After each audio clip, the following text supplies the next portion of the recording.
Nuestro querido Daniel Osorio. Daniel Osorio es egresado de Ingeniería de Sistemas y Computación de la Pontificia Universidad Javeriana. Es magíster y estudiante en este momento de doctorado de la Universidad de Torino. Es enfocado en tema de informática y su maestría fue enfocada en lógica matemática y fundamentos de computación en la Universidad de París. Tenemos el privilegio de recibir como sus conocimientos a partir de su vida en el extranjero, su experiencia en el extranjero, adicionalmente como profesional, como investigador, así que, y pues gran amigo. Entonces espero que sea muy provechoso este espacio para ustedes. Siéntanse en confianza de participar, hacer todas sus consultas a Daniel, bien sean temas de su experiencia a nivel internacional como en la parte posterior del taller aplicado. Entonces, Daniel, te damos la bienvenida y son todos tuyos. Gracias, Diana. Gracias por esa introducción. Antes de empezar, considerando que somos pocos, me gustaría preguntar, pues para tener un consenso y saber quién es cada uno de ustedes, me gustaría que cada uno respondiera rápidamente qué estudia, en qué semestre está y también qué sabe, si sabe un poco sobre, las otras dos preguntas, si sabe sobre análisis de datos y si se ha interesado por la investigación. Entonces, empecemos por John Jairo. ¿Estás ahí, John Jairo? Sí, Daniel, ¿cómo vas? Hombre, qué gusto poderte acompañar en este espacio. Soy profesor hora cátedra de la universidad. Mm, digamos, tema de analítica me interesa, lo manejo muy poco. Toda mi carrera profesional la he hecho es financiamiento empresarial. Siento que se ya está migrando mucho el tema del otorgamiento de créditos. Me parece muy interesante la temática y también me interesa la investigación. Ok, muchas gracias, John Jairo. No tenía claro que también habían profesores, eso es bueno saberlo. Entonces, pues sí, su profesor que nos comente en qué trabaja. Jorge Luis, ¿estás ahí? Buenos días, soy colaborador, soy asistente del programa de Administración de Empresas y Contaduría. No desconozco un poco el tema, pero sí me gustaría conocer sobre él.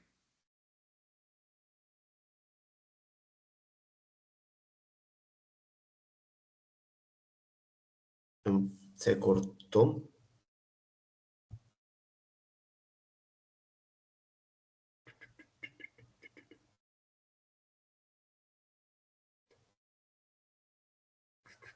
Jorge, Hola, ¿me escuchan? sí. ¿Ahora Creo sí? que ahora sí, sí. Hola, mi nombre, soy asistente del programa de Administración y Contaduría, colaborador y pues desconozco el tema, pero sí me llama mucho la atención. Ok. El tema de análisis de datos Sí, y en investigación. no tengo, no lo manejo, la Ok, investigación. ok. Gracias. Juan Fernando. Hola, buenos días. Eh, Soy profe de finanzas corporativas. Eh, digamos que los temas que estoy investigando en este momento están relacionados con algunas decisiones de finanzas corporativas como política de dividendos, el riesgo de la empresa, un poco temas también relacionados con este concepto del ESG. No, digamos, no estoy, o sea, no domino muy bien la analítica de datos. Desde mi experiencia profesional antes de ser docente en empresas trabajando en la parte de finanzas, utilicé mucho el Excel, digamos, para todo lo que se me pedía. Y bueno, digamos que algunas herramientas para procesar datos, pues como Stata, pero, justamente pues ese es como un poco el interés de estar aquí presente, conocer un poco más en detalle estas nuevas herramientas, cómo nos pueden beneficiar. Ok, muchas gracias, Juan. Mariana Campo. Hola, yo estoy en segundo semestre de Administración de Empresas y no tengo ningún conocimiento sobre el tema. Ok. ¿Y en investigación? ¿Te interesa la investigación o...? Sí, sí me interesa, pero no, la verdad no lo he visto. Ok, vale, muchas gracias. Y finalmente, Oscar.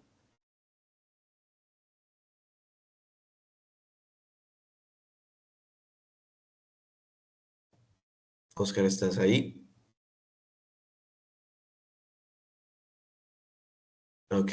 Ah, bueno, pues entonces, en general tenemos no solo un estudiante y la mayoría son personas que ya son profesionales. Entonces, ok, pues viéndolo así, yo tenía preparado dos, digamos, momentos para esta sesión. La primera era hablar un poco sobre cómo empezar una carrera en investigación desde el pregrado, de esta manera, como proyectarse como investigador a futuro. Y el segundo momento era precisamente el taller de, de la parte de análisis de datos. Pero como veo que son la mayoría ya profesores, no sé qué, y pues como la única estudiante es Mariana, no sé si entonces les gustaría solo ver la parte de análisis, porque la presentación la primera parte estaba dirigida más que todo era para estudiantes de pregrado. Entonces mi pregunta es más bien para Mariana, eh, que si le interesa la investigación o qué preguntas tendría sobre investigación. Si no, pues podríamos pasar directamente a la segunda parte. Pues yo me guié fue por lo que decía lo del taller, pues fundamentos de analítica de datos, me parece interesante, fue eso, no sabía que iba direccionado también a investigación Ok, como tal. ok, no, no te Pero como preocupes. prefieras, muchas gracias. Vale, listo, ¿no? Entonces, hagamos precisamente el taller. Voy a hacer entonces un resumen rápido de la primera parte. Lo que pretendía en la primera, a ver si puedo compartir pantalla.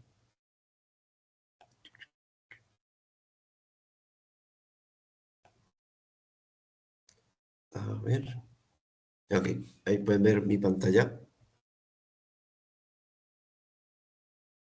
Sí, Daniel, perfecto. Listo, gracias. Entonces vamos a ir rápidamente por la primera parte, así un resumen rápido.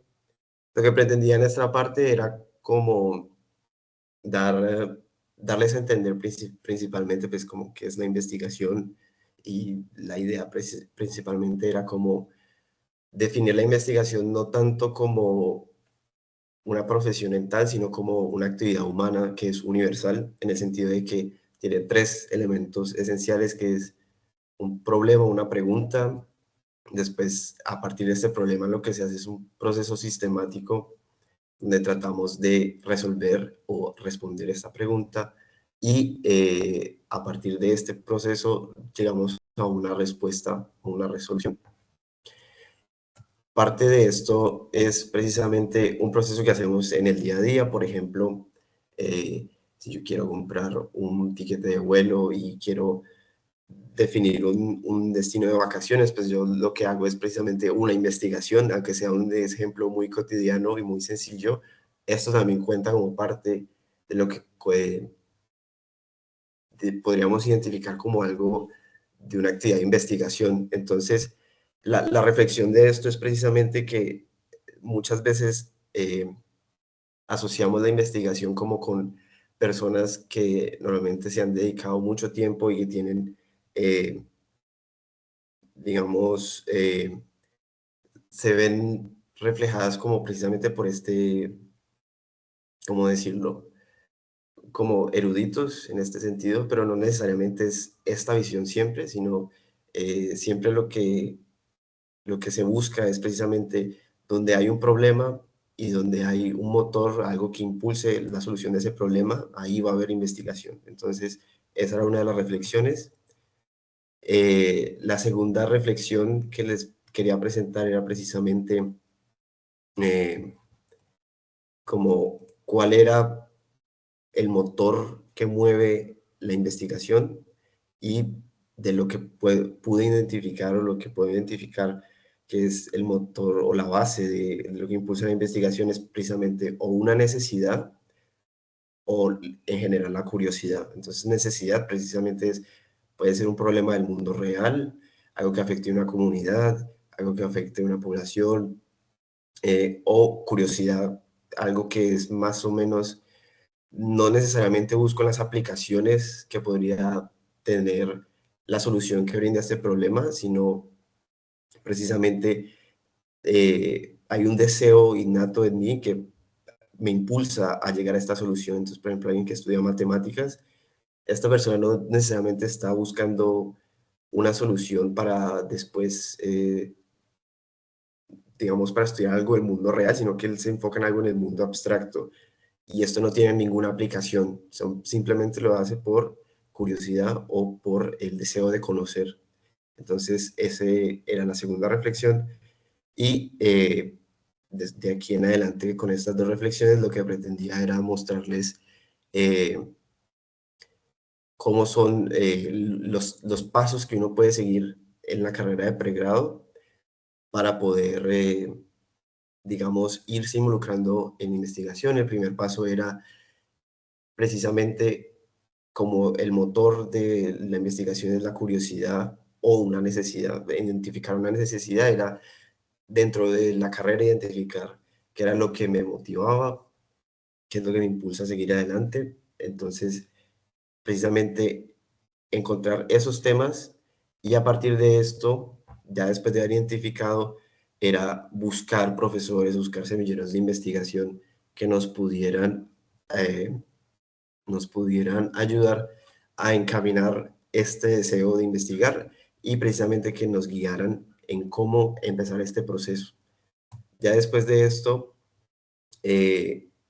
después de haber identificado estos grupos, es importante también entender cómo me comunico con ellos, y muchas veces en investigación la manera principal de comunicarse es por correo electrónico. Entonces, hay ciertas cosas que hay que tener en cuenta cuando uno se comunica con un profesor, con un grupo de investigación, etcétera.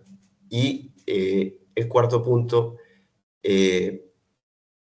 era buscar actividades como, por ejemplo, participar en artículos de publicación, participar en conferencias, para hacer pósters. Todo esto ayuda también a desarrollar estas capacidades de investigación y precisamente a avanzar en mi carrera, y esto también podría mejorar lo que es mi currículum para proyectarme a futuro para una maestría o un doctorado, si ese fuera mi objetivo final.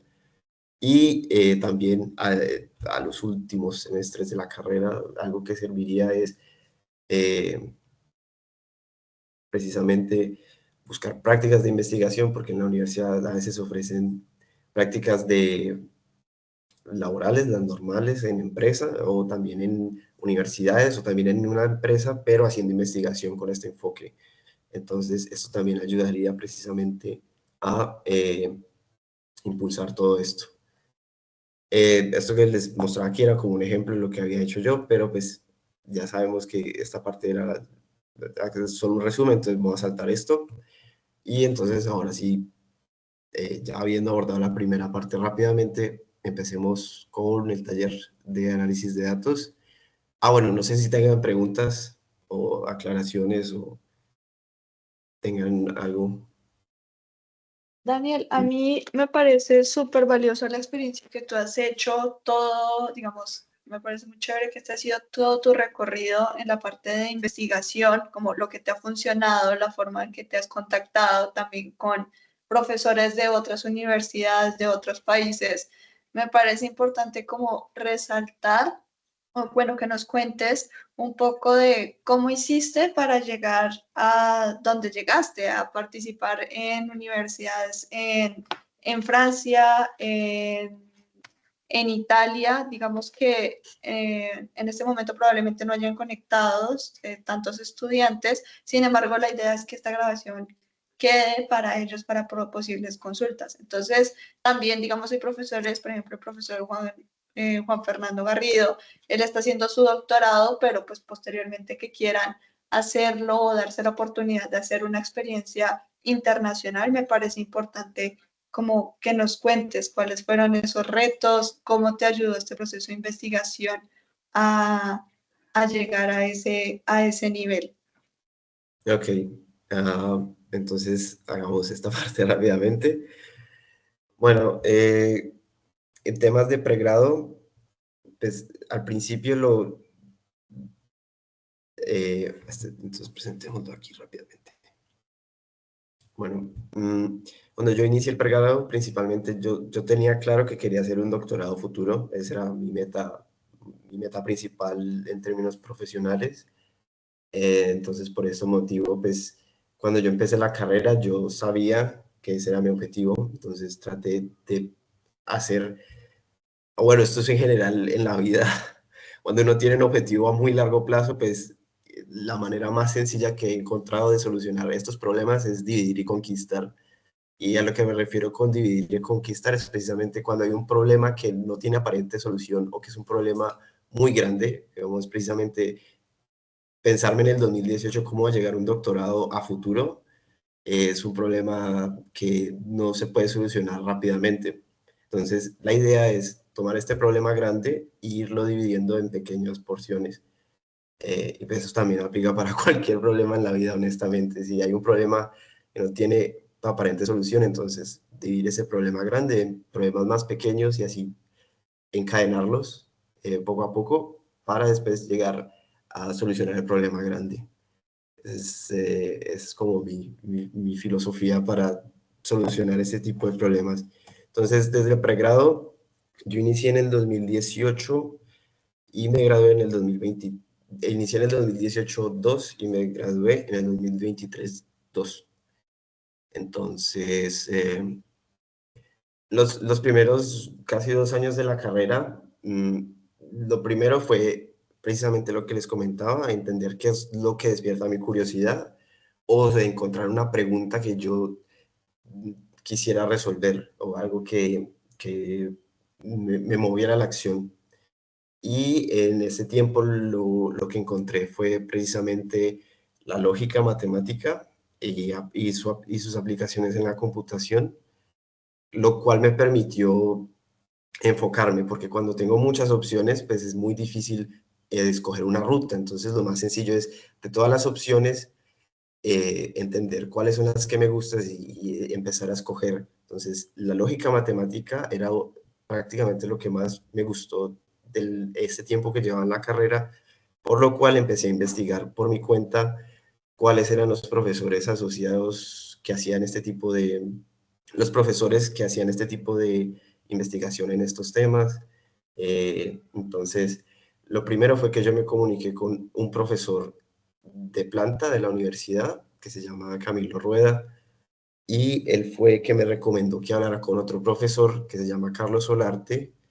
Camilo Rueda es de la universidad, pero Carlos Solarte no. Él trabaja en Francia y en esa época fue que lo contacté. Entonces, la manera en que empezamos a trabajar fue yo manifesté mi interés y él después me empezó a guiar. Entonces, me dio temas para leer, me dio actividades, algunos problemas para resolver y así poco a poco fui investigando el tema de la lógica y este trabajo duró toda mi carrera, es decir, desde el primer contacto hasta el final empecé a trabajar con él, y lo cual pudieron salir algunos resultados buenos. Por ejemplo, al final se logró sacar un borrador de un artículo, también mi tesis fue en conjunto con él, entonces esto ayudó.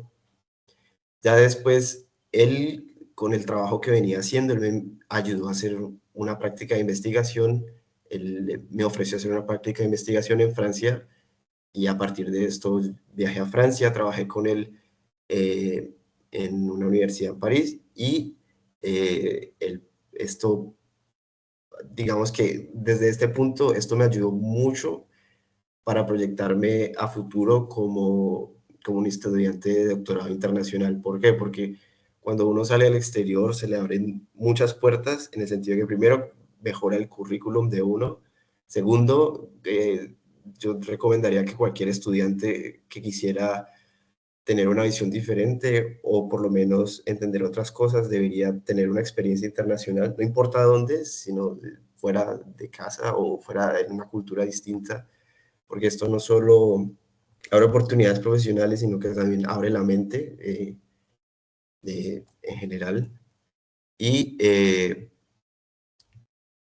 durante este proceso, ya cuando estaba en Francia, como estaba en Francia, pues precisamente pude ver otras oportunidades que no habría podido ver en Colombia y entonces encontré unas becas que ofrecía una fundación en Francia. Y entonces lo que hice fue aplicar una beca de maestría y afortunadamente pues pude obtenerla y desde ahí empecé la maestría que fue desde el 2023 2 hasta el 2024 2. Esta duró solo un año, porque digamos que uno puede entrar al segundo año de maestría en Francia. Este Qué pena pedacito que te acá, interrumpa. Tengo una sí, preguntita. ¿De dónde tú, cómo se llama la fundación o lo que te permitió tener la beca? ok, la fundación se llama Fundación de Ciencias y Matemáticas de París. Tú me dijiste que eras estudiante de administración, ¿cierto? Sí, Ok, bueno, esta beca a la cual yo participé es una beca que es principalmente para estudios de matemática en general. ok, Y sí. está relacionado con física, con matemática pura, matemática aplicada, pero también tiene relaciones con economía y finanzas.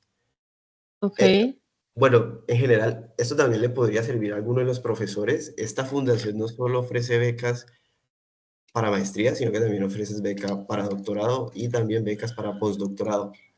Entonces, ¿Me recuerdas el nombre, porfa? esta Ah, ok. es, a ver si lo busco aquí, me aparece.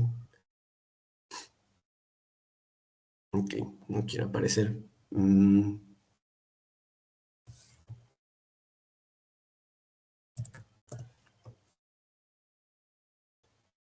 No quiere aparecer, pero simplemente busca.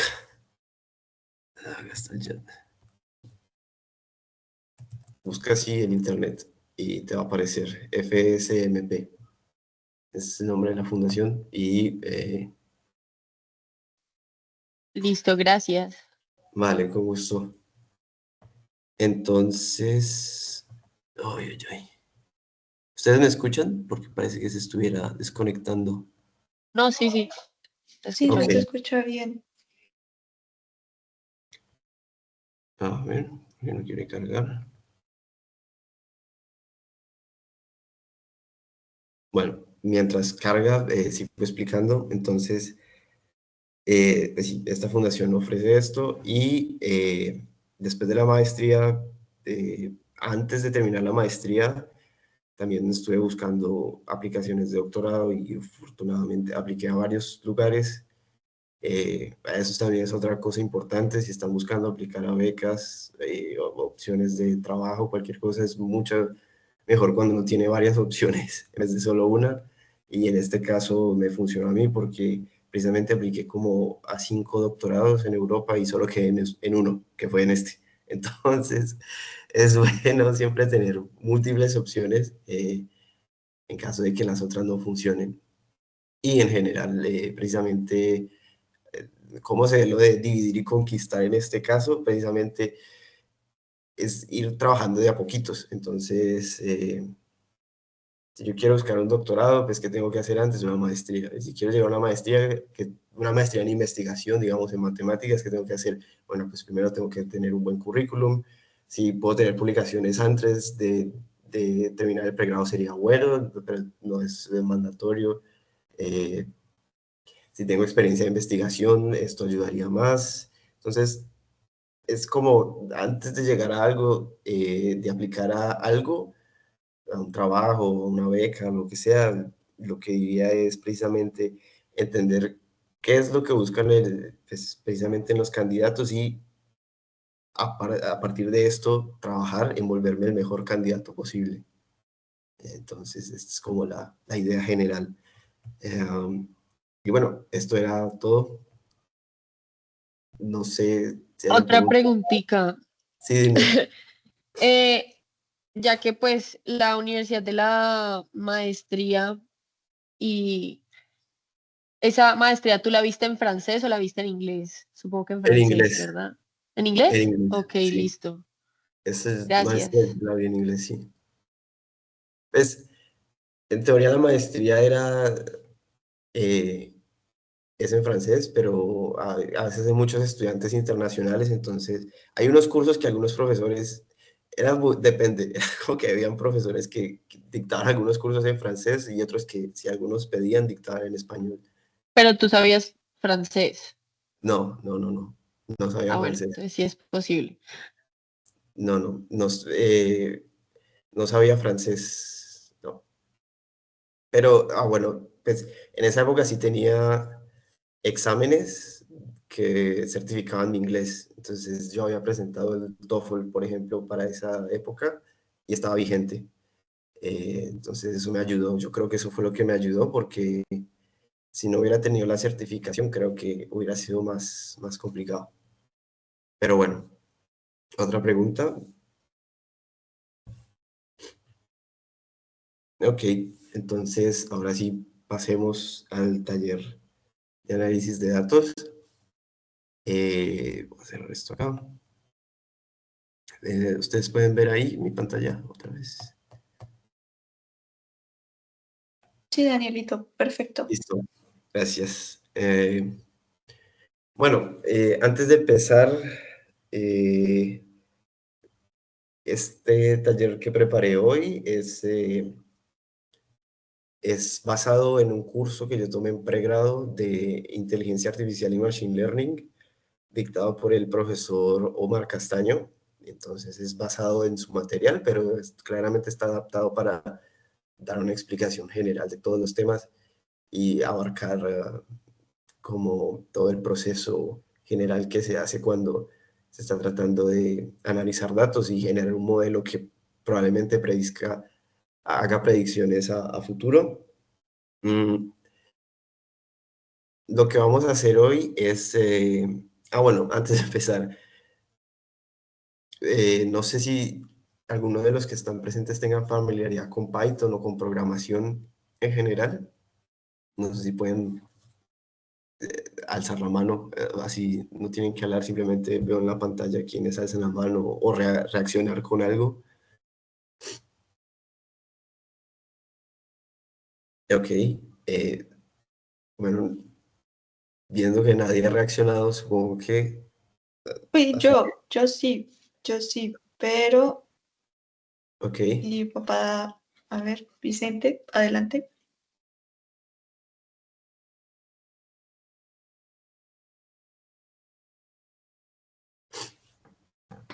No, estoy siguiendo muy juiciosamente estas experiencias. Aquí estoy muy pendiente. Vale, perfecto.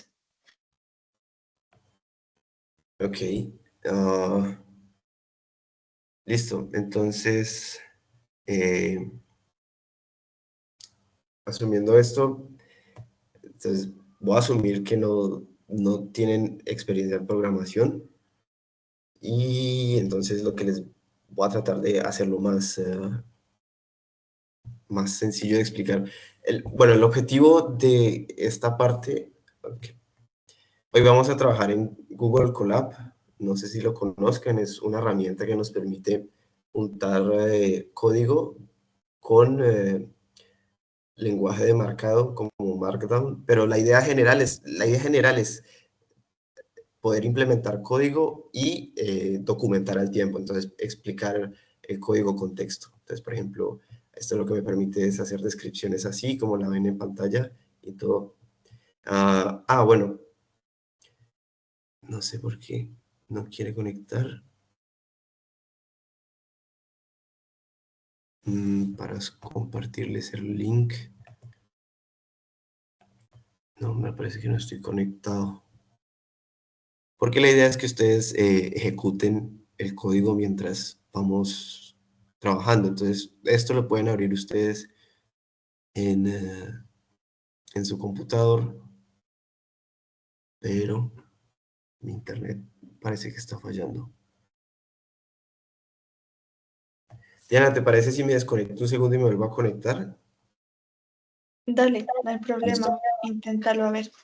Porque no, mi internet, no sé, voy a conectarme con los datos a ver si es el Wi-Fi que está fallando. Bueno, ya vengo. Vale. Vale, gracias.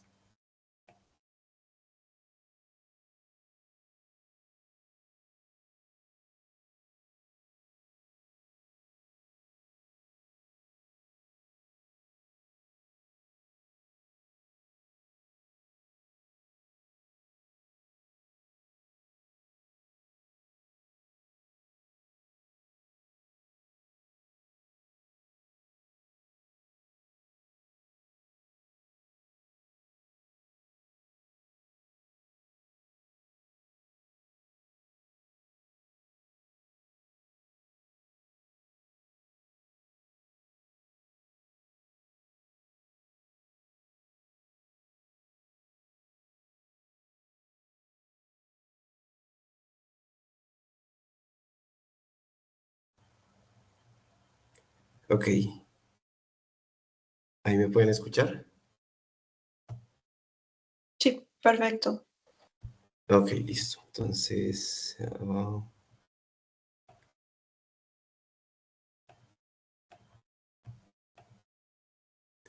ok, ahora parece que ya está funcionando. Entonces les voy a compartir esta carpeta.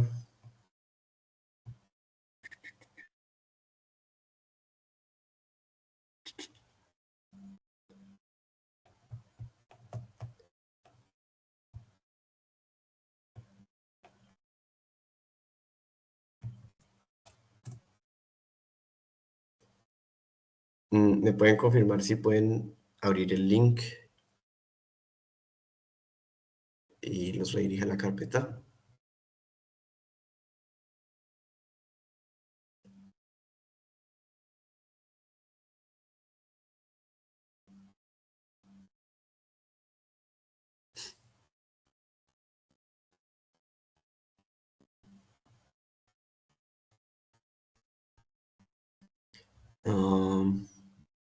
Cuando abran el link, les va a aparecer esto. ¿Sí lo pueden ver?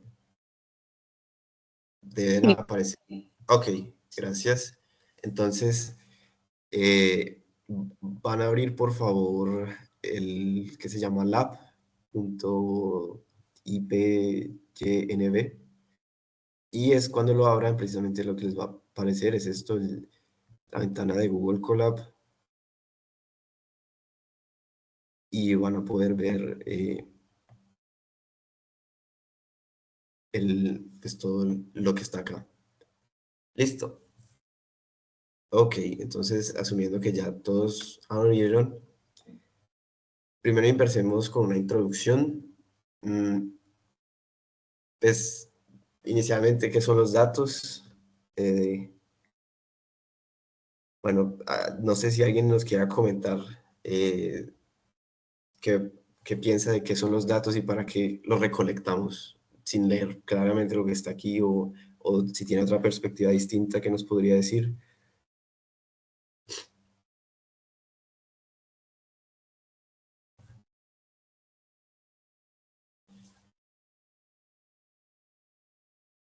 Ok, bueno, entonces los datos en general son unidades de información y esto lo que nos permite es precisamente analizarlos y tomar decisiones informadas a futuro sobre procesos que suceden en el mundo real. Hay distintos tipos de datos, están los datos estructurados, que ya se pueden procesar, por ejemplo, bases de datos o tablas en Excel. Estas ya están organizadas de una manera que se pueden después manejar o utilizar de manera sencilla. O tenemos datos no estructurados, por ejemplo, texto normal, texto plano, o por ejemplo, imágenes. Estas son, digamos que, tipos de datos que no tienen una estructura definida como tal. Y también pues podemos hacer una categorización entre los tipos de datos que nos podemos encontrar en los datos estructurados en general, y son los datos cualitativos, que describen cualidades o atributos, o los datos cuantitativos, que son precisamente datos que se pueden describir con valores numéricos. ¿Y por qué recolectamos datos? Pues precisamente para hacer decisiones a futuro basados en información real sobre lo que sucede en fenómenos del mundo real, también para identificar patrones o tendencias, y esto en general nos permite, muchas veces los datos lo que nos permite, y lo que es el ejercicio que vamos a hacer hoy, es precisamente con la información que tengo hoy en día y con la información que he recolectado a través de muchos años o mucho tiempo, poder predecir qué es lo que puede pasar a futuro. Esa es como la idea general de lo que vamos a tratar de hacer hoy. ¿Cuál es el proceso de predicción de los datos? Bueno, este es digamos que el proceso general que siempre se hace. El primero es obtener la información o los datos. ¿Cómo hacemos esto? Pues precisamente hay bases de datos que ya están ahí, por ejemplo, en internet o en bibliotecas. Podemos obtener datos a partir de sensores. Por ejemplo, si queremos identificar cuáles son las variables que influyen por ejemplo, en el crecimiento de cultivos en el campo, pues lo que podemos hacer es primero recolectar la información a partir de sensores. Entonces se podría medir la humedad, el nivel de la lluvia, la cantidad de luz solar que se recibe. Todas estas variables que podemos medir nos ayudan a futuro a hacer predicciones. Cuando ya tenemos nuestros datos establecidos, hay que hacer una preparación primero antes de poder hacer un entrenamiento o tratar de hacer una predicción. Por ejemplo, imaginemos que en nuestro caso hipotético, donde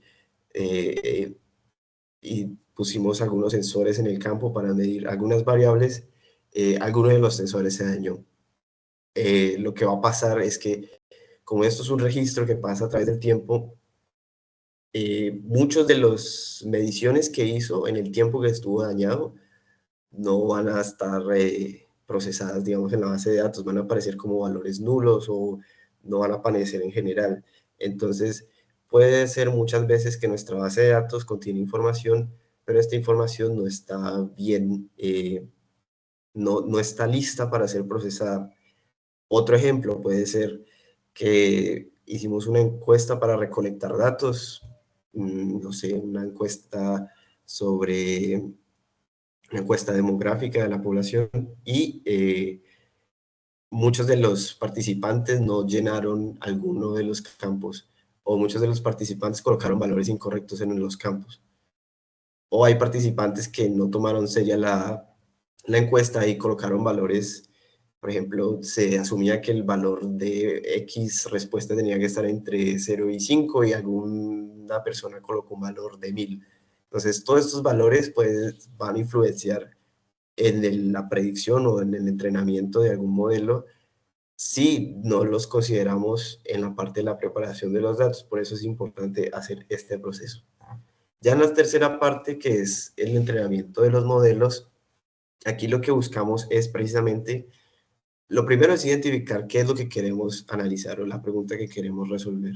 Y precisamente, por ejemplo, yo tengo una base de datos y hay una variable que afecta a mi negocio o que es importante para la actividad que estoy desarrollando. Y me gustaría saber a futuro qué va a pasar. Entonces, ya cuando tengo identificada esa variable, debo entender cómo mis otras variables que tengo dentro de mi base de datos se relacionan con esta variable que quiero predecir a futuro. Y precisamente ya cuando tengo esto, ya se hace un análisis de cómo se relacionan en general y aquí es donde se entrena un modelo. Lo importante de esto es precisamente saber escoger el modelo que se quiere utilizar. Por ejemplo,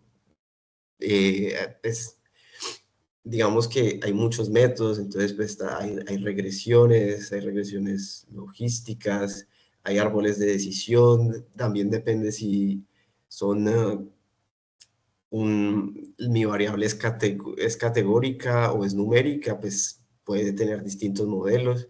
Entonces, lo importante de este punto es que para solucionar un problema, lo primero es identificar el problema y lo segundo es encontrar el modelo que mejor puede hacer estas predicciones. Entonces, eso es lo que hacemos en el paso número 3. En el paso número 4 es precisamente para identificar cuál es el modelo que mejor funciona, es testear si mis predicciones son correctas. Entonces, este es el proceso donde utilizamos nuestros datos, entrenamos el modelo y después en este punto 4 lo que hacemos es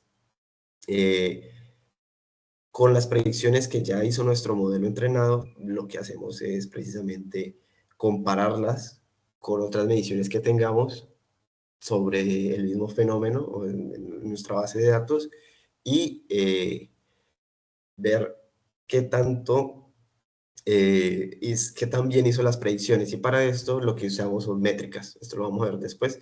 Pero estas métricas son precisamente maneras en las que podemos calcular numéricamente qué tan bueno fue el rendimiento de nuestro modelo. Y como todo esto es un proceso iterativo donde después de haber hecho estos cálculos, buscamos otro modelo o tratamos de mejorar nuestros datos, porque muchas veces hay problemas donde tenemos un modelo que nos funciona, pero quisiéramos hacer un modelo más robusto. Y pues no podemos hacer un modelo más robusto si no tenemos los datos suficientes, porque para entrenar un modelo más robusto muchas veces es necesario tener más datos. Entonces, lo que se necesita después en esa etapa 5 de mejorar nuestras predicciones, pues precisamente tengo que volver a obtener más datos para poder entrenar más. Ese es el proceso general. Y hoy lo que vamos a hacer es una mini aproximación a este proceso general utilizando Colab con Python y algunas de sus librerías. Entonces, eso es lo que vamos a hacer. Entonces, aquí está este cuaderno y entonces empecemos el ejercicio práctico.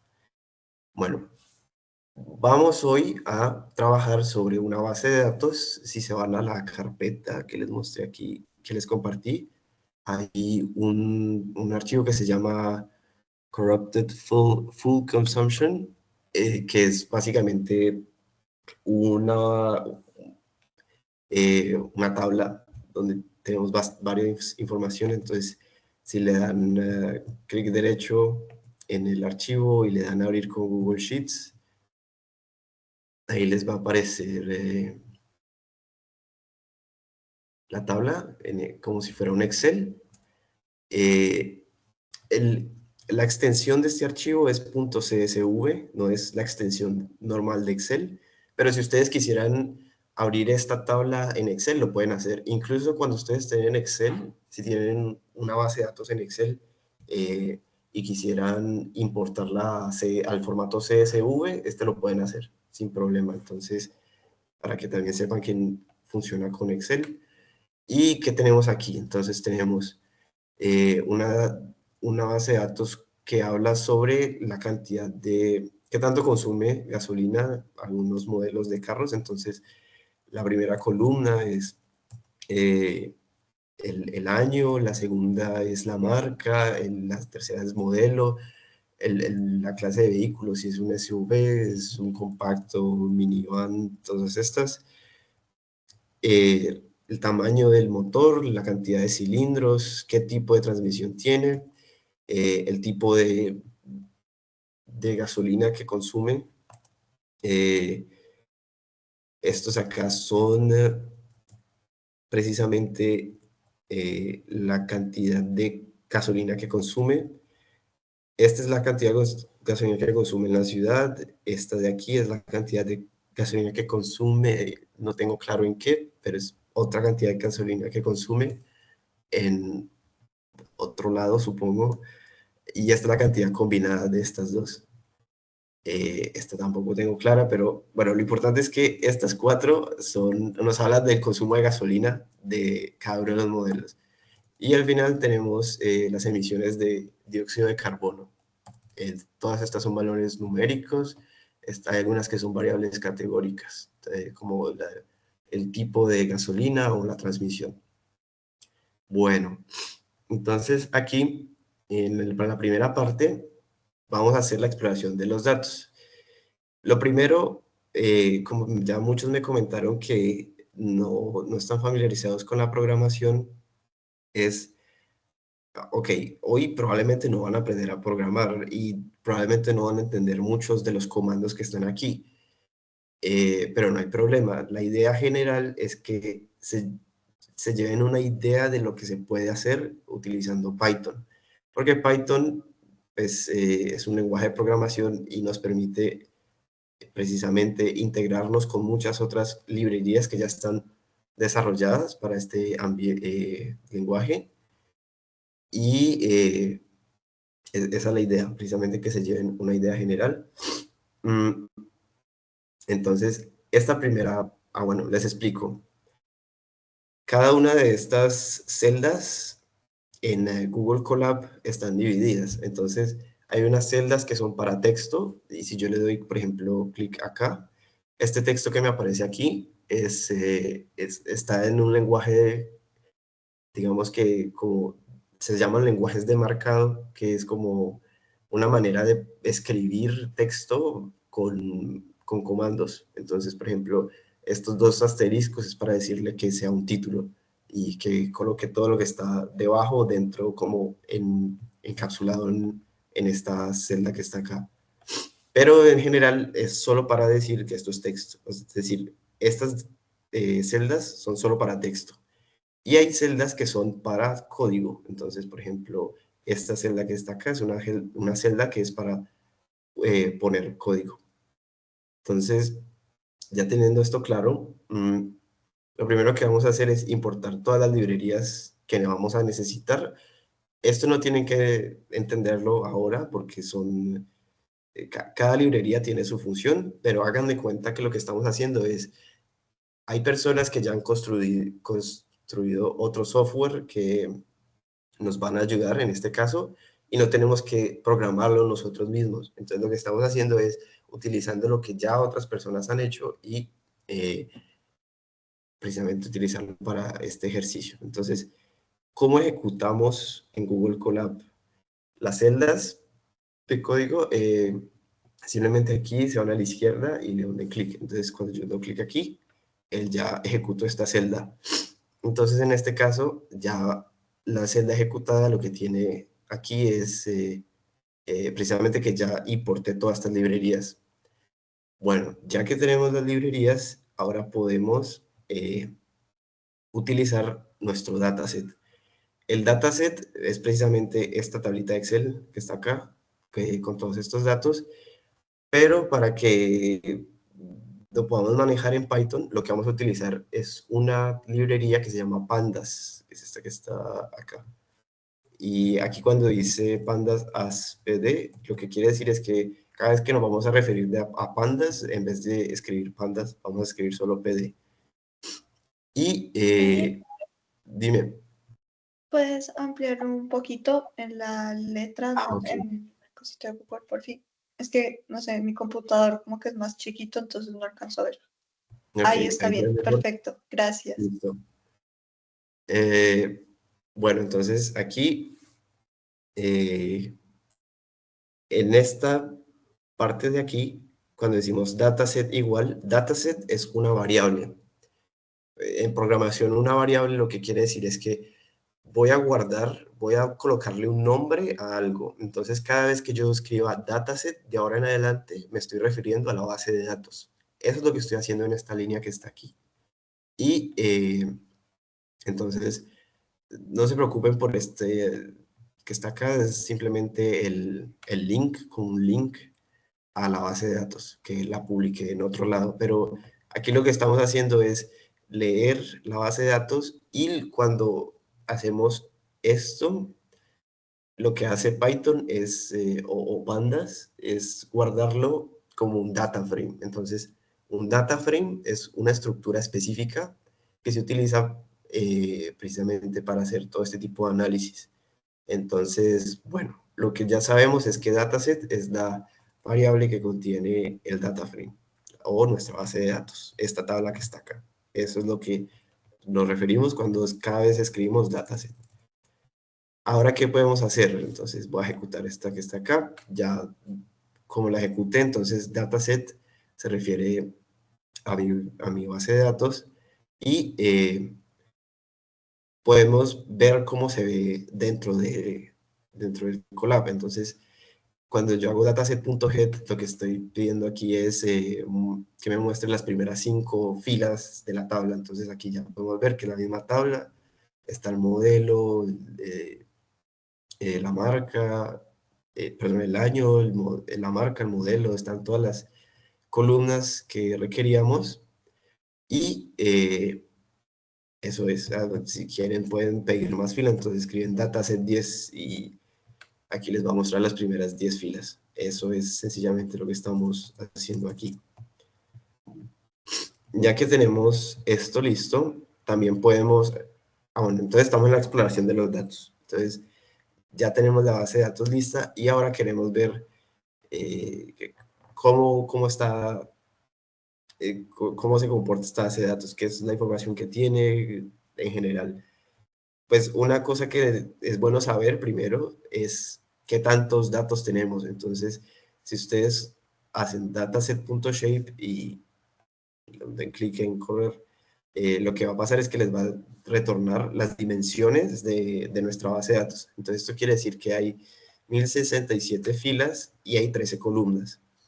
Entonces, esto es importante saberlo. Por ejemplo, si vamos a entrenar un modelo, pues para saber cuántos datos tenemos. Entonces, ya sabemos que tenemos 1067 filas y 13 variables distintas, que son las 13 columnas.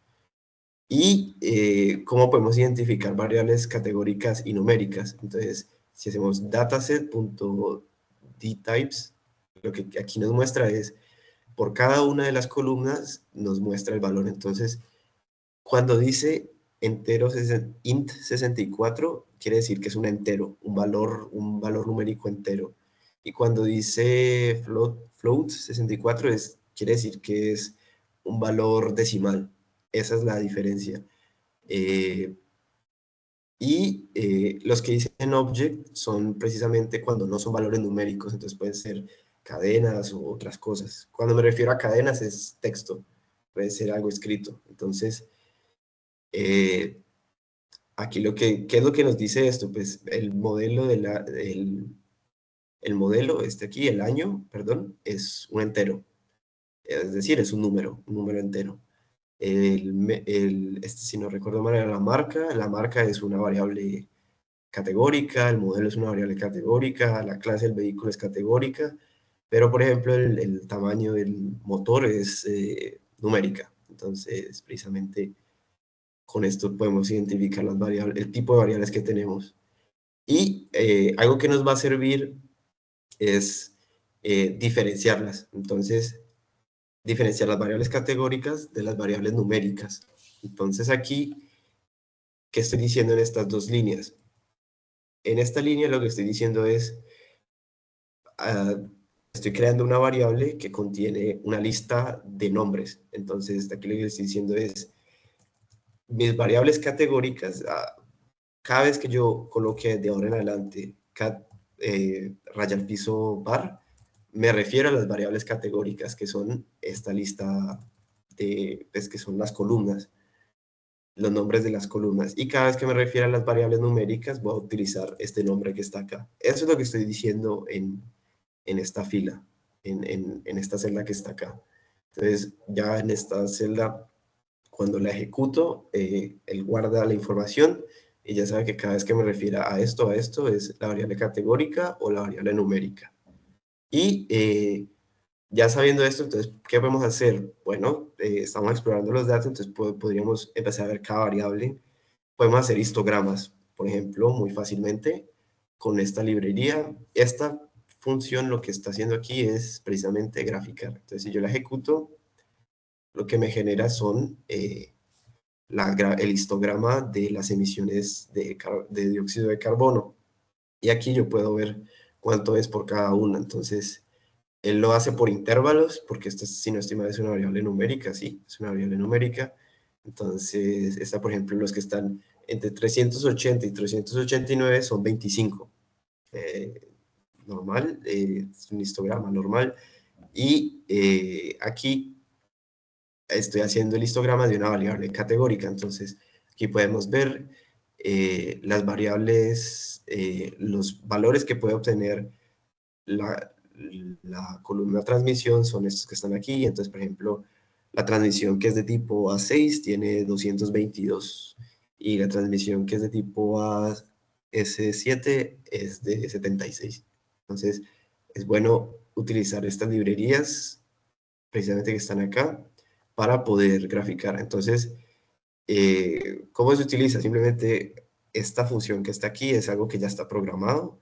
Entonces, nosotros, ¿qué le damos a esta función como los parámetros o qué es lo que necesita esto para poder graficar? Lo primero es el nombre de nuestra base de datos, que es dataset, la columna que queremos graficar, que en este caso es transmisión, y esto que dice aquí, el ancho y el alto, es para la gráfica, qué tan larga y qué tan ancha la gráfica. Hay otros métodos también que nos permiten rápidamente sacar algunos análisis de la base de datos. Por ejemplo, dataset.describe. Entonces, esta es nuestra base de datos y esto es un método o una función que nos dice, dame información sobre la base de datos. Y esto lo que nos dice es lo siguiente. Entonces, por cada una de las variables que está acá, él solo toma las variables numéricas, por cierto. Entonces, estas de aquí son solo las variables numéricas, pues porque, por ejemplo, no puedo sacar la media o no puedo sacar el mínimo de una variable categórica. Entonces, solo lo hace con variables numéricas. Y entonces, aquí lo que nos dice es count, es el número total de valores que hay en la tabla que no son nulos. Eso los vamos a ver después. La media, la desviación estándar, el mínimo, el primer cuartil, la mediana, el tercer cuartil y el máximo. Entonces aquí podemos ver, por ejemplo, que en los cilindros el máximo es 12 y el mínimo es 3. Y que el primer cuartil es 4 y el tercer cuartil es 8. Y así podemos obtener información por cada uno de los, digamos, de las columnas de nuestra base de datos. ¿Qué otras cosas podemos hacer? Algo muy importante de ver en la exploración de datos es ver cómo se relacionan las variables que tenemos. Para esto, algo que se utiliza mucho es una matriz de correlación. Entonces, la matriz de correlación nos da es por cada dos variables, es precisamente nos da un valor. Entonces, si dos variables tienen el valor 1 es porque son directamente proporcionales y son son exactamente lo mismo. Y una variación negativa es que son inversamente proporcionales, perdón.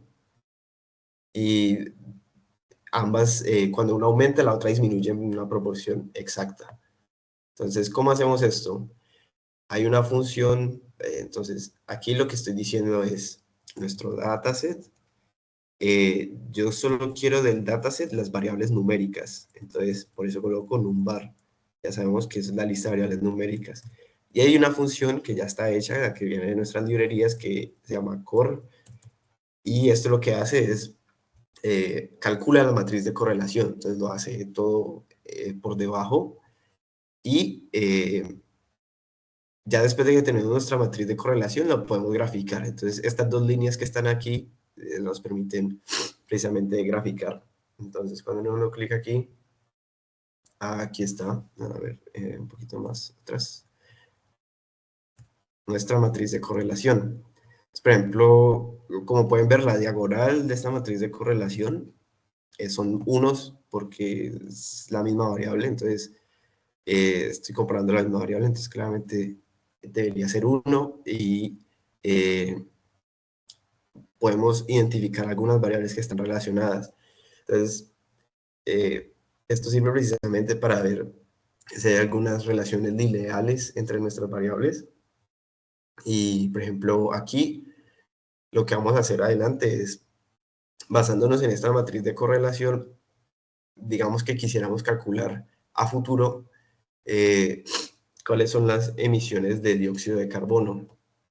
Entonces, lo que hacemos es precisamente aquí podemos ver que la cantidad de gasolina que se consume en la ciudad está muy relacionada con esto. Entonces, eso nos puede ayudar precisamente a identificar cómo se relacionan las variables. ¿Qué otra cosa podemos hacer de nuestro análisis? Detectar valores atípicos. Entonces, los valores atípicos son precisamente esos valores que están fuera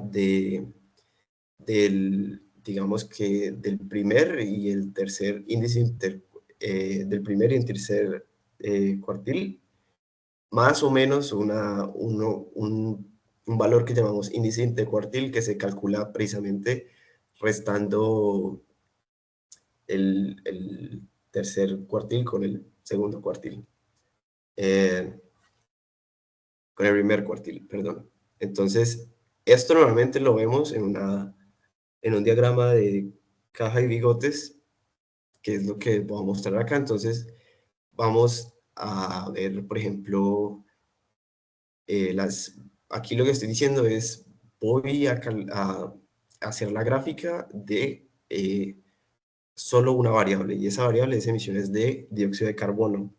Entonces aquí, cuando yo ejecuto esto, pues ¿qué le paso? Le paso la base de datos que tengo y lo que voy a graficar es la columna de emisiones de carbono.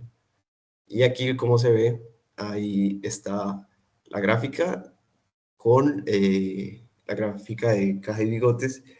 Y aquí podemos identificar algunos valores atípicos que están acá. Y él nos dice cuál es el valor. Entonces, por ejemplo, este que está aquí es de 488. También lo podemos hacer con otra variable, por ejemplo, el consumo de gasolina en la ciudad, que también tiene algunos valores atípicos aquí. Entonces, estos valores atípicos son necesarios identificarlos en la parte del análisis para después que nuestras predicciones no se vean afectadas. Otra parte que tenemos que identificar son los valores nulos. Los valores nulos son precisamente lo que les comentaba que sucede cuando hay datos que no se recopilaron dentro de la información. Entonces, ¿cómo yo sé si en mi dataset hay valores nulos? Entonces, esta línea que está aquí de código lo que nos dice es, en mi base de datos, calcule dígame cuáles son los valores nulos y súmelos por cada uno. Entonces, aquí lo que me dice es, por ejemplo, el modelo, el año del modelo tiene 0 valores nulos, pero por ejemplo, el tamaño del motor tiene 15 valores nulos. O la cantidad de consumo de gasolina en la ciudad tiene 23 valores nulos.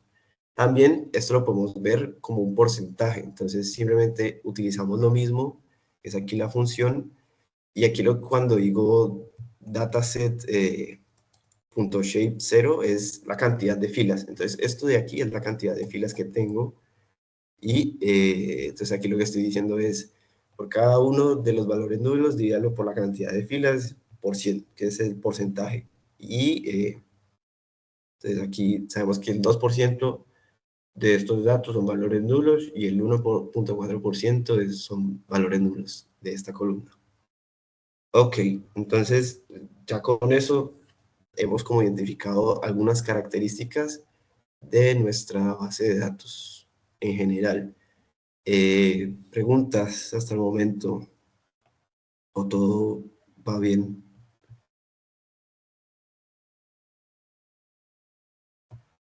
Por mi lado ha sido súper claro.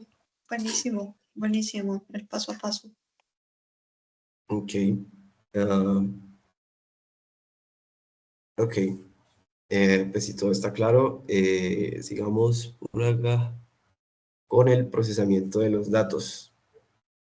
Ya que hemos identificado, pues tenemos que procesar los datos. Bueno, pues ya que exploramos los datos, digamos que a la conclusión que llegamos en nuestro mini ejercicio es que con la información que tenemos vamos a calcular hemos decidido que queremos calcular o queremos predecir a futuro cuáles son las emisiones de dióxido de carbono.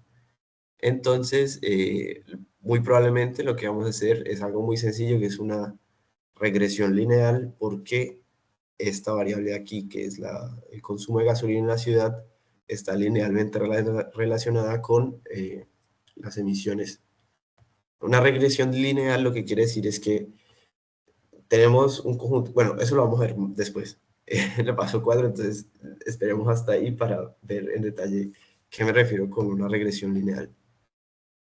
Entonces, ahora tenemos que empezar a limpiar los datos. ¿Cómo limpiamos los datos? Bueno, lo primero es eliminar las filas, bueno, no eliminar, sino resolver el tema de los valores nulos. Hay muchas maneras de hacer esto. Una es precisamente eliminar la fila completa. Entonces, por ejemplo, si tenemos la base de datos y hay una columna que tiene un valor nulo, podríamos eliminar la fila completa y pues ya no estaría el valor nulo. El problema es que estamos perdiendo información de otras columnas que sí podrían estar completas. Entonces, esto se puede hacer, pero hay que tenerlo, si es un porcentaje muy pequeño de la cantidad de datos que tengo, pues sí haría sentido, pero si es un porcentaje muy grande, no puedo eliminar todas esas filas porque me quedaría, por ejemplo, si el porcentaje de una columna tiene muchos valores nulos, por ejemplo, el 50%, y yo simplemente las elimino, pues me quedaría sin la mitad de los datos. Entonces es complicado hacerlo de esta manera. Por lo cual, hay otras formas. Una es, por ejemplo, esos valores nulos los lleno, si es una variable numérica, lo podría llenar con la media, la mediana o la moda. Claramente no es como algo arbitrario, no es algo que yo diga utilizar esto porque sí, no, tiene que haber precisamente una razón por detrás de por qué utilizar la media. Entonces, por ejemplo, si mi conjunto de datos donde tengo mis valores nulos que quiero resolver, podría ser que mi media representa muy bien todos mis datos. Entonces, si yo introduzco la media en esos valores nulos, pues no debería alterar tanto la información. Entonces, esa es una de las opciones. Por ejemplo, aquí vamos a hacer eso. Entonces, ya sabemos que, por lo que habíamos visto aquí atrás, por acá.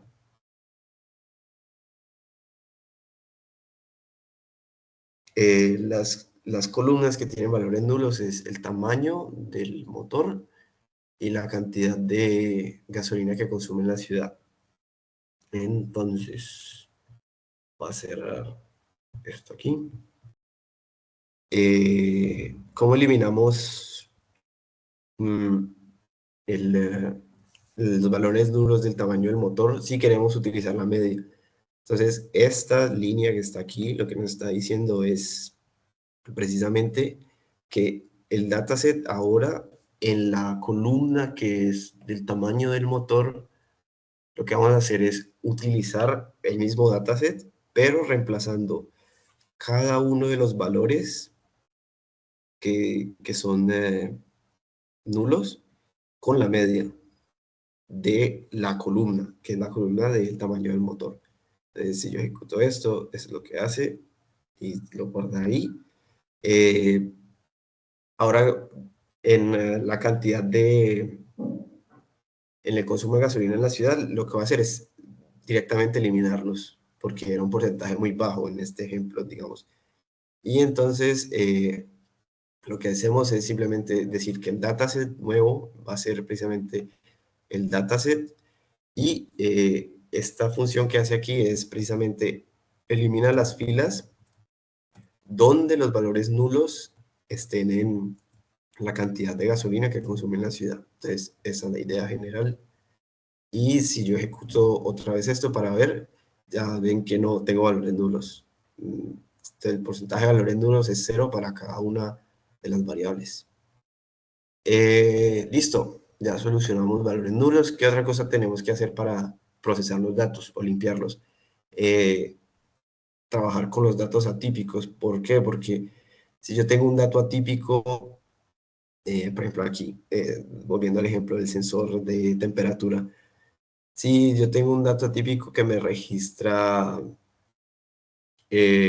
999 grados centígrados, que es algo imposible, pues, y yo sé que eso es imposible porque, pues, digamos, la temperatura máxima donde está ubicado el sensor es 40 grados, claramente es un error de medición, es un error del sensor, entonces no refleja una realidad de lo que estoy tratando de modelar, entonces es necesario eliminar este dato atípico.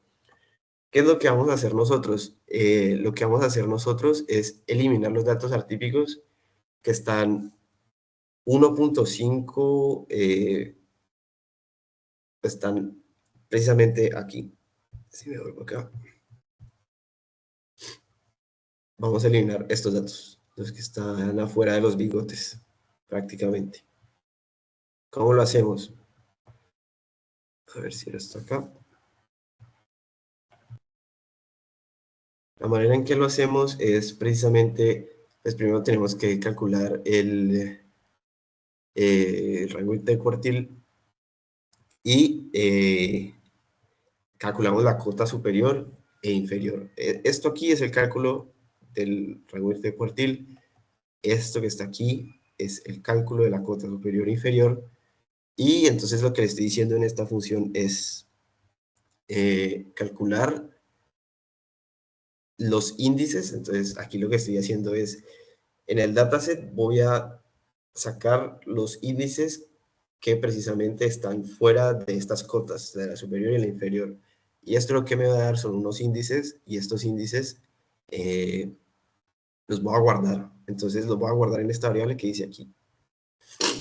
Y si yo los veo aquí, si lo ejecuto, esto es de comando que está aquí, es precisamente para ver cuáles son esos valores. Entonces, estos que están aquí, entonces el índice, la fila 75, la fila 224, la fila 227, son datos atípicos en las emisiones de dióxido de carbono.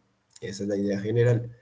Y aquí hacemos el mismo cálculo para el consumo de gasolina en la ciudad. Y aquí podemos ver, este sí tiene un poquito más datos, más filas que son datos atípicos. Y entonces podemos ver la fila 182, la fila 214, la fila 218 en consumo de gasolina en la ciudad. Estos que están aquí son datos atípicos según cómo nosotros decidimos asumir que eran datos atípicos. Porque también podríamos, por ejemplo, no hacer 1.5, más o menos 1.5 del rango intercuartil, así que podríamos ser, por ejemplo, el 3 en vez de 1.5. Entonces, estoy tomando valores que están mucho más arriba o mucho más abajo. Todo depende del análisis que se quiera hacer y qué tanto pues digamos, qué tan atípico sea el dato. Entonces eso depende ya del análisis en cada caso. ¿Cómo los eliminamos? Pues aquí lo que estoy diciendo es todos los índices que son datos atípicos son los índices de los datos atípicos de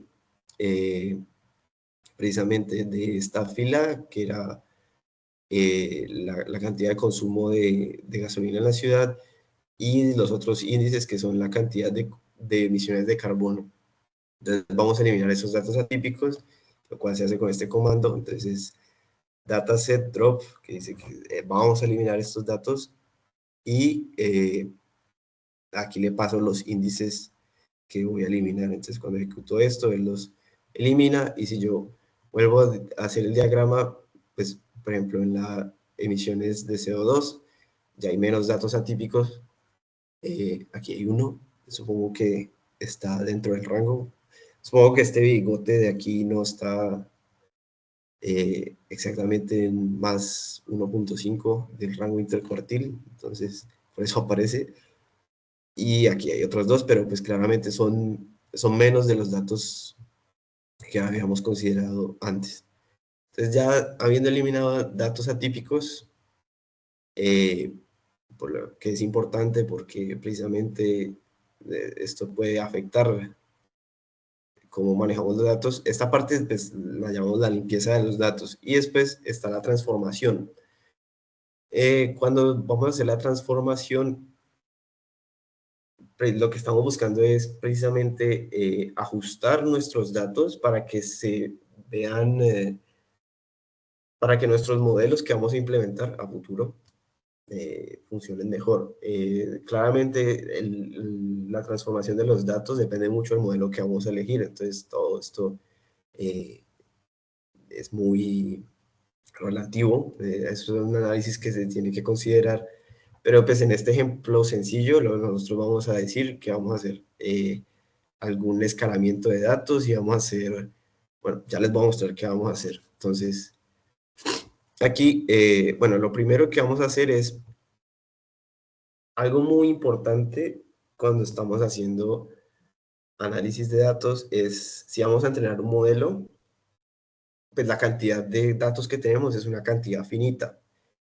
Y si yo utilizo todos mis datos para entrenar a mi modelo, lo que va a pasar es que va a haber un sobreajuste en el sentido de que mi modelo lo entrené para predecir y al final no va a tener datos diferentes porque ya él conoce todos los datos, porque todos los datos con que los entrené los ha utilizado, entonces no tendría datos nuevos para saber si está haciendo predicciones buenas. Si no estoy mal, esto es lo que lo que llamamos como un sobreajuste. Entonces, lo que se busca es, nosotros tenemos unos datos en general y lo que vamos a hacer es dividirlos. Los vamos a dividir en dos partes. La primera parte es la parte de entrenamiento, la segunda parte es la parte de testeo. ¿Cuál es la idea? Precisamente que cuando nosotros entrenemos el modelo y después lo vayamos a verificar si nuestras predicciones son buenas, precisamente estos datos tienen que ser datos nuevos, datos que el modelo no haya sido entrenado con ellos para evitar precisamente un sobreajuste. Y entonces es lo que vamos a hacer. Aquí lo que estoy diciendo es mi variable de entrada, ya sabemos que queremos predecir la variable de emisiones de dióxido de carbono. ¿Y a partir de qué variable la queremos predecir? A partir de la variable de consumo de gasolina en la ciudad. Entonces, aquí lo que estoy diciendo es X, como si fuera el eje X en el plano cartesiano, va a ser todos mis datos, o sea, todos los valores numéricos de la cantidad de consumo de gasolina en la ciudad. Y Y, que es mi variable objetivo, va a ser las emisiones de dióxido de carbono. Entonces, vamos a separar nuestros datos aquí y aquí lo que le estoy diciendo es, este Xtrain es precisamente los datos de mi variable de entrada, pero en entrenamiento. Xtest es mis datos de la variable de entrada, pero en entrenamiento. ¿Y cómo los dividimos? ¿Cómo partimos la base de datos? La idea es que esto sea aleatorio. Entonces, yo tengo, no sé, digamos que mis 1000 filas. Entonces, aquí lo que le estoy diciendo es, bueno, y también tenemos la variable de salida de entrenamiento y de testeo. Entonces, con esta funcióncita que estoy señalando acá, lo que hace es dividir y este valor numérico que está aquí lo que está diciendo es especificar qué porcentaje de mis filas van a ser para el testeo. Entonces, en este caso, el 70% de mis filas van a ser utilizadas para testear los datos. Y este random, este 42 aquí, es una semilla que se utiliza para generar el número aleatorio. Ahí pueden colocar cualquier número y no va a haber problema. El caso es que vamos a dividir la base de datos en 70% de entrenamiento y 30% de validación. Entonces, ya que tenemos eso claro, una de las maneras de que vamos a transformar los datos, una puede ser escalar los datos. Perdón. Espérenme un momento, tomo agua. He hablado mucho tiempo. Ay, ay.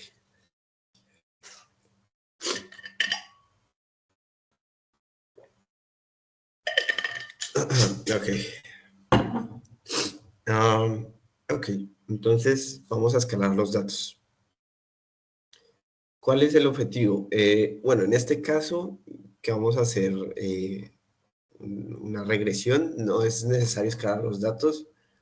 Todo depende del modelo. Como vuelvo y digo, esto es un análisis del modelo, pero pues ya entraría en más consideraciones.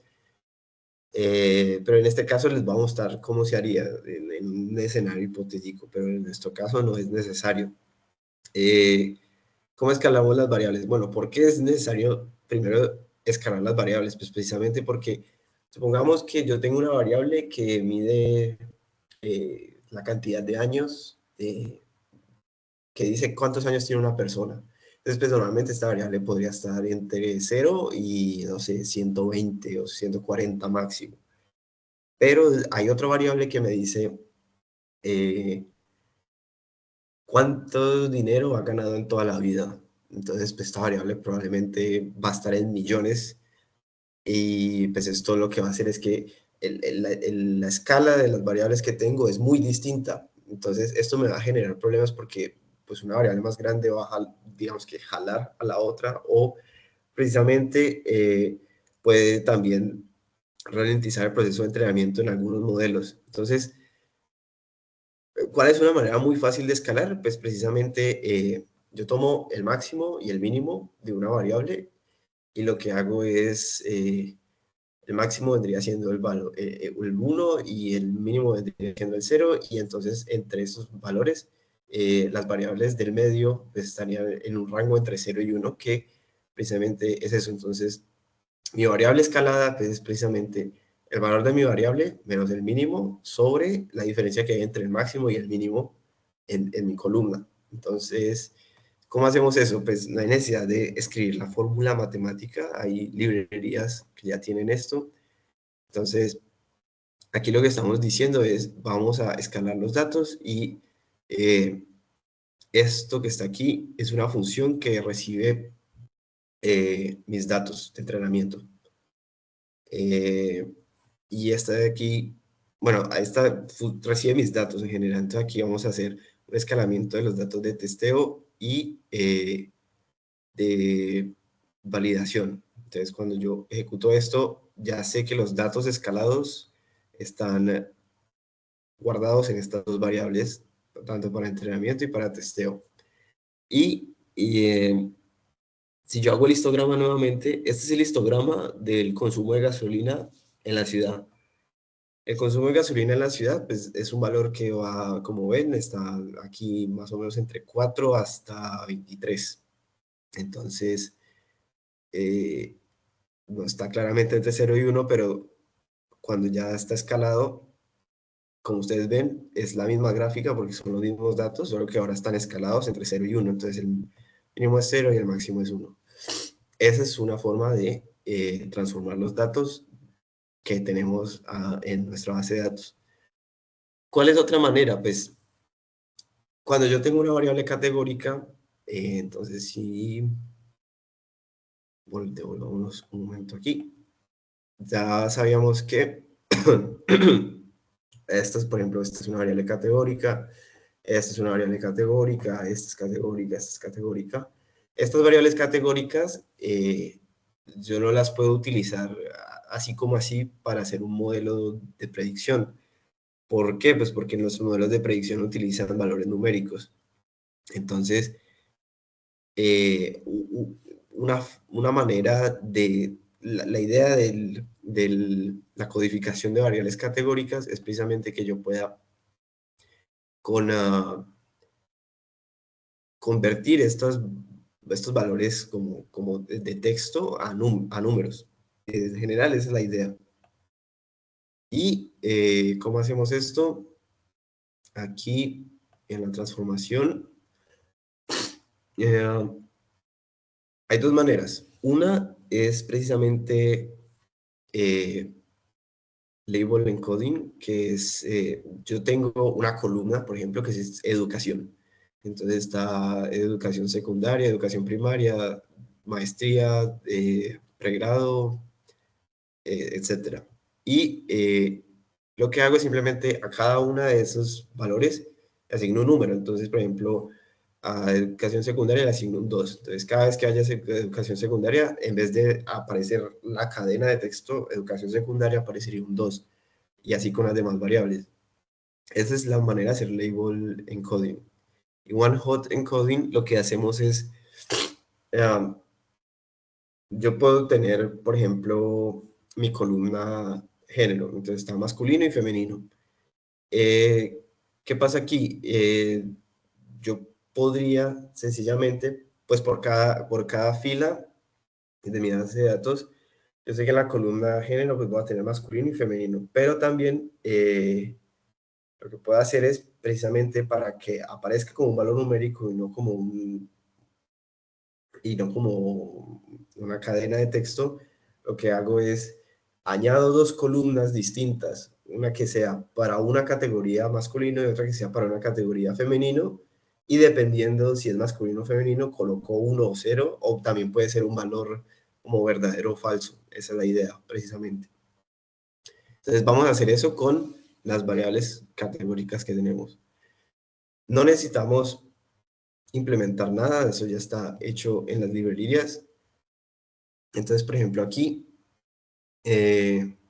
lo que que digo aquí encoder, esto es lo que estoy diciendo es que el label encoder, o sea, este tipo de codificación que está aquí, va a ser el objeto que representa esa operación, va a estar acá.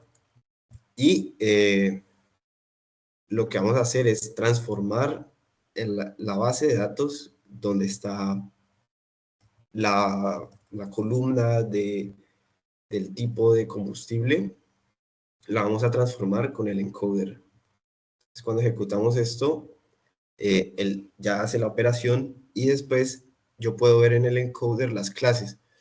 Entonces, ¿cuáles son los tipos de gasolina? De X y Z. Esas eran las variables, los valores que puede tomar esta variable categórica. Y entonces ahora ellos van a tomar el valor D va a ser 0, E va a ser 1, X va a ser 2 y Z va a ser 3, dependiendo de la posición que tenga en esta lista.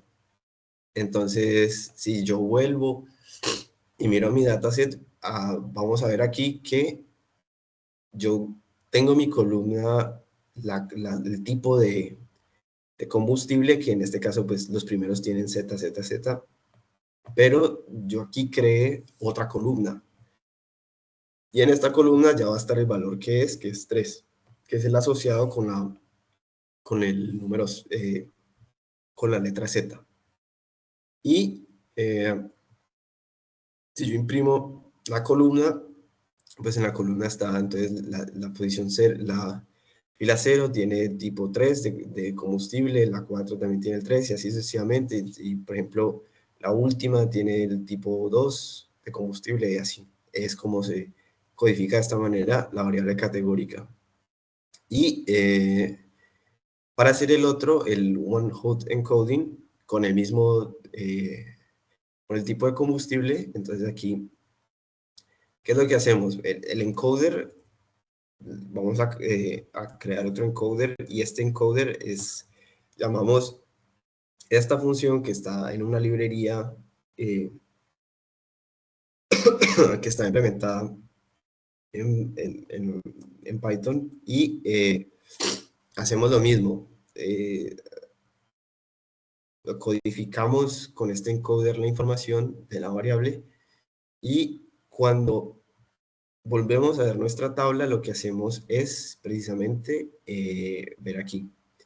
Entonces, esta es la columna que habíamos añadido anteriormente con el label encoding y ahora pueden ver que por cada uno de los tipos de gasolina hay una columna nueva.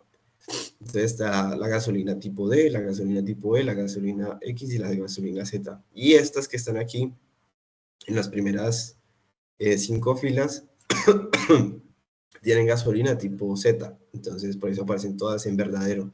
Es como un 1. El 0 es falso y 1 es verdadero. Esa es la idea general del cómo codificamos las variables categóricas. Listo. Eso es en general con respecto a el procesamiento de los datos. Antes de pasar a la predicción, ¿alguien tiene alguna pregunta?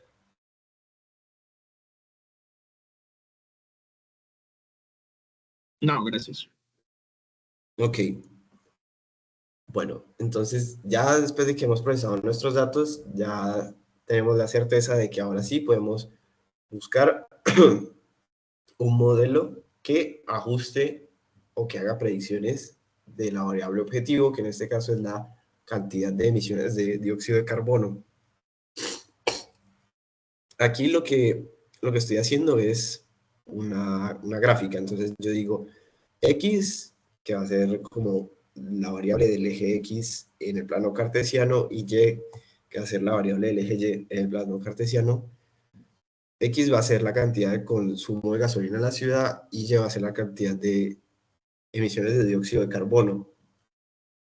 Y vamos a graficarlas, o sea, vamos a colocar consumo de gasolina en la ciudad en el eje X y consumo de gasolina de emisiones de dióxido de carbono en emisiones de dióxido de carbono en el eje Y. Entonces, esto que está aquí es precisamente el código para generar la gráfica. Y cada vez que yo me refiera a X y a Y de ahora en adelante, me refiero a estas variables.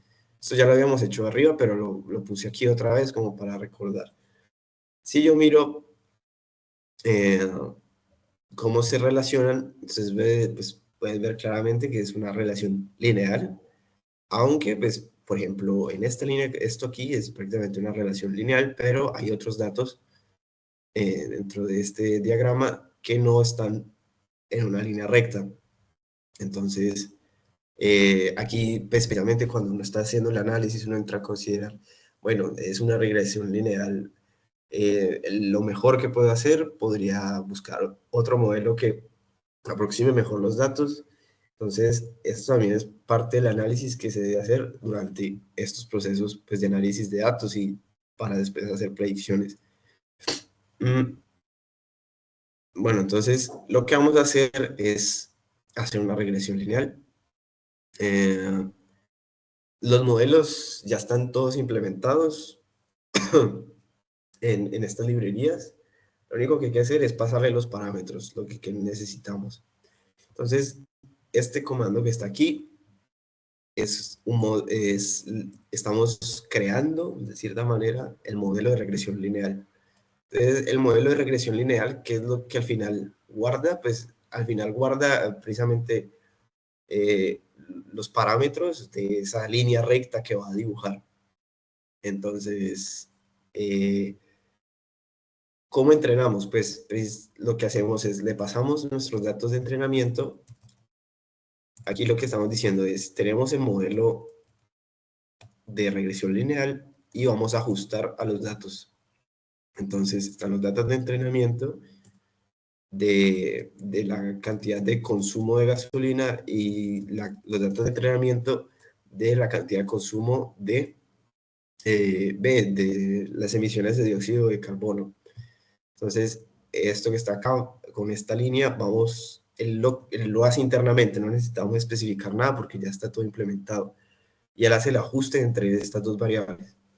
Y ya cuando está hecho esto, podemos hacer las predicciones. Entonces, el modelo, lo que guarda, este linear model que está aquí, guardaría ya los parámetros de los parámetros. Entonces, por ejemplo, la pendiente de esa línea recta que hemos dibujado o que hemos creado a partir del entrenamiento es lo que guarda este modelo.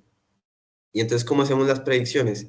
Entonces, pues tomamos nuestro modelo, que es este que está aquí, y él tiene una función que es .predict, que simplemente le paso los datos que yo quiero, de los cuales quiero predecir. Entonces yo le paso, por ejemplo, una lista de valores que están relacionados con el consumo de gasolina en la ciudad, y él lo que me va a dar es una lista de valores por cada uno del consumo, de las emisiones de dióxido de carbono.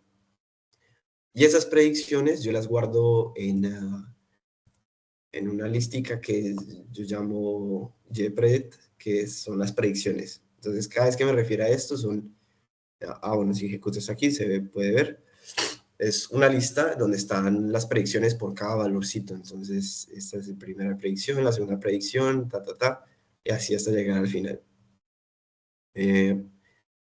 ¿Cómo puedo ver esto? Pues puedo hacer una gráfica. Este código que está aquí es precisamente para generar esta gráfica.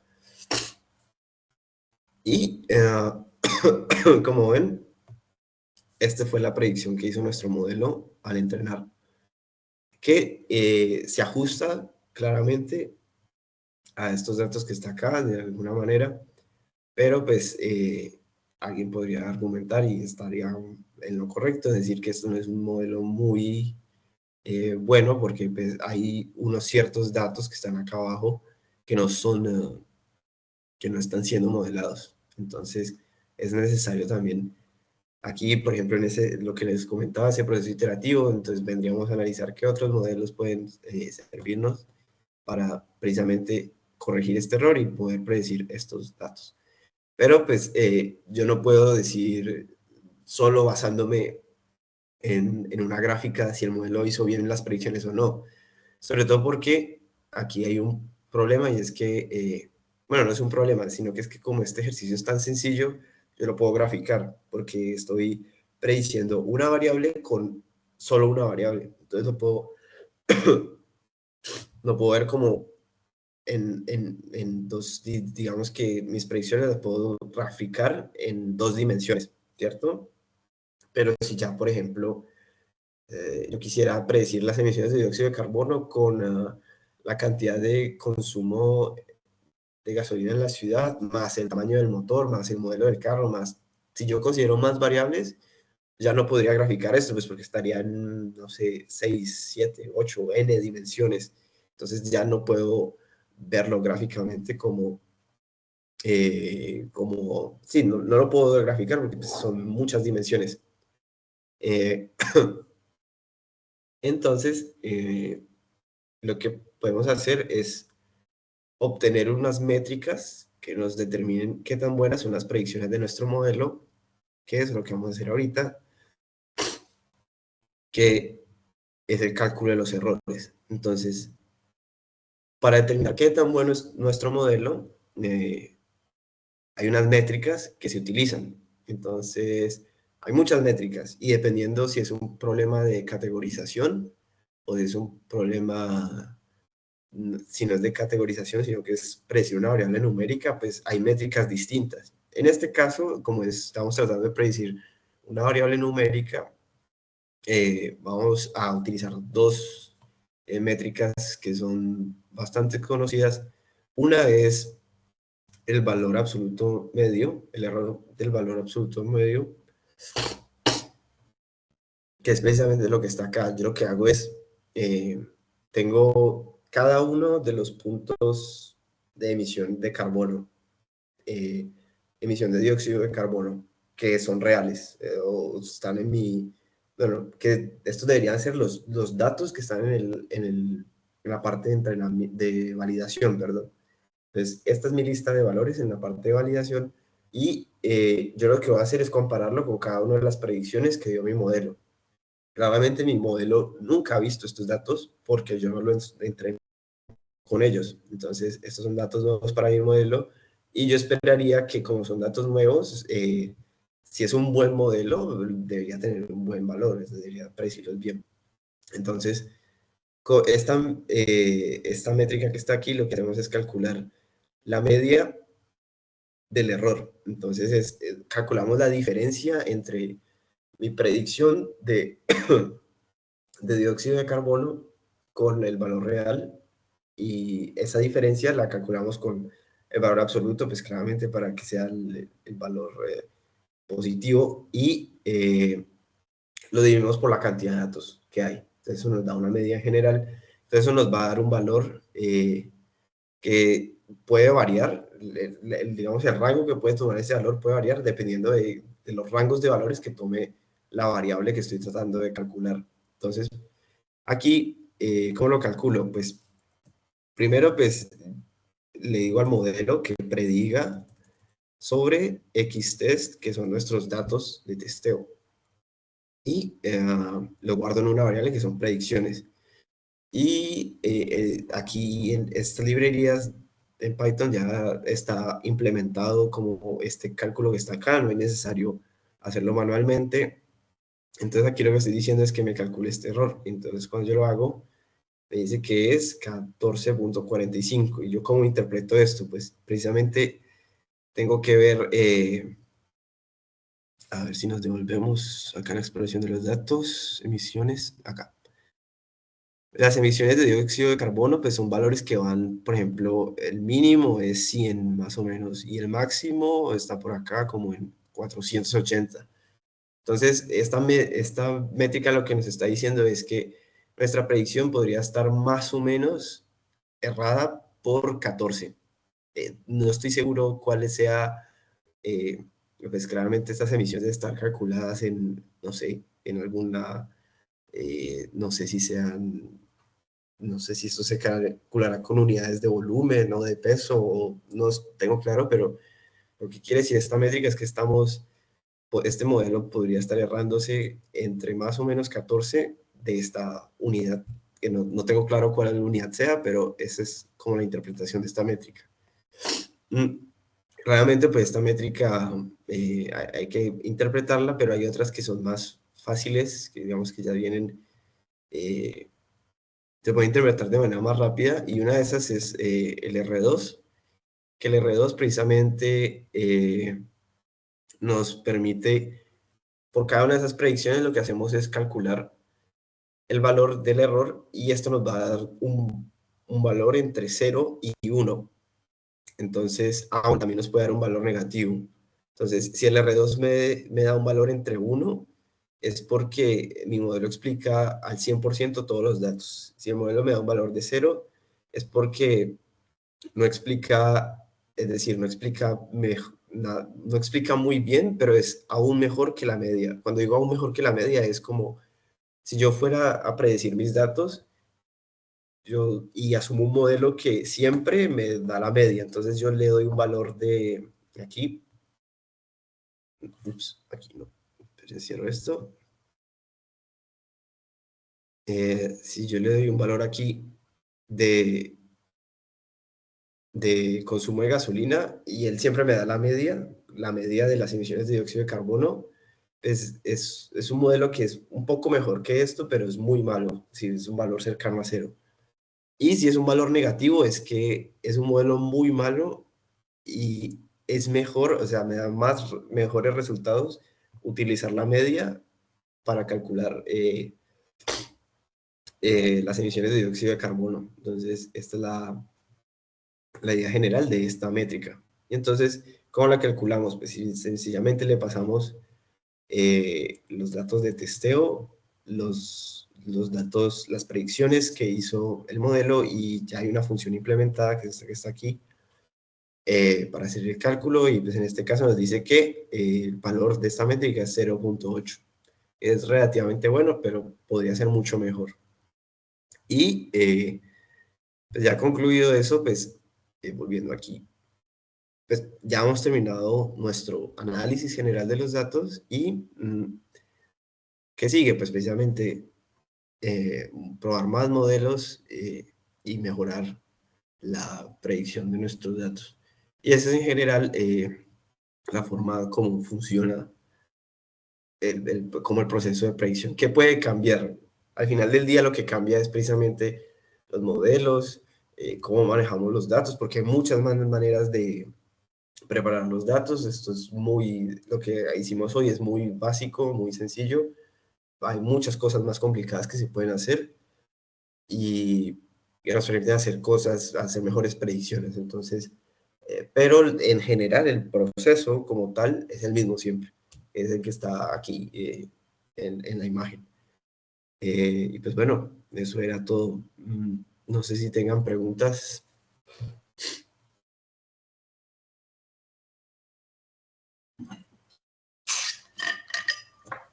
Buenísimo, Daniel. No, muchísimas gracias por participar, pues por presentarnos y enseñarnos un poco más acerca de fundamentos de analítica, más que pues no se tenían conocimientos previos. Me parece una parte súper válida. Toda la parte de introducción, no solamente como del análisis descriptivo inicial de las bases, sino también la parte de modelación, de revisión de los modelos y por los factores como los criterios importantes para ver si un modelo es relevante o no. Muchas gracias. No sé si alguien tenga más preguntas. De igual forma, ahí les dejé en el chat un link de calificación del espacio. Esto es con el propósito de darnos como un feedback de la actividad que realizamos, que les gustaría ver en próximos eventos. Y nada, por el lado de nosotros eso sería todo. Muchísimas gracias, Daniel, por sacarnos este espacio en tu agenda. Y nada, espero que podamos vernos en otro momento. Bueno, muchas gracias por el espacio. Espero les haya servido. Y pues bueno, ahí les queda, pues por si quieren revisar el código nuevamente, si quieren trabajar más, ahí está pues la carpeta que pueden consultar y pues eso. Espero haya sido de ayuda este espacio. Listo, Daniel, muchísimas gracias. Muchas Gracias. gracias, Muchas gracias, Daniel. Danielito. Que estén bien. Hasta luego.